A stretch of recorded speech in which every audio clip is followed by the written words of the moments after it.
of relationship have you had with food when you were younger, and what do you expect, or how do you want to carry that forward for your children? Or what kind of relationship do you want them to have with food?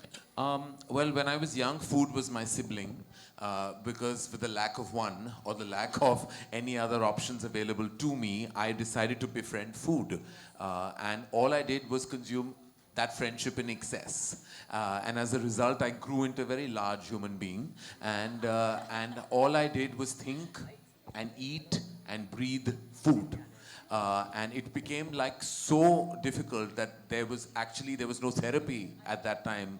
But I know that I was definitely a candidate for therapy to get over my incessant food eating habits. So when did you become objective, and when you cut those ties with that sibling? And when did you have a healthier relationship? Well, when I did you think start that having a healthier my relationship has been through so many ups and downs with food.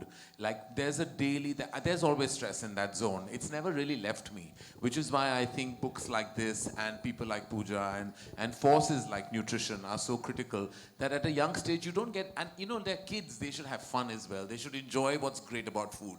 But I think there are so many indulgences that we tend to kind of get into that I think that can be completely avoided. You know, what you don't expose them to, they're not going to like love.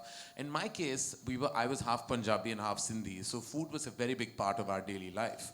And if it wasn't on the table, it was on a discussion zone. So we either talked about it or we ate it. You know, that's what we did. And I think food should not be given that kind of importance that we tend to in our country. You know, everything is like, at lunch we discuss what we're going to have for tea, at tea we're going to discuss what we're having for dinner, and then you sleep with thoughts of breakfast. So it's really kind of like goes into a loop of sorts. And I don't want my children to kind of go through those issues that I did.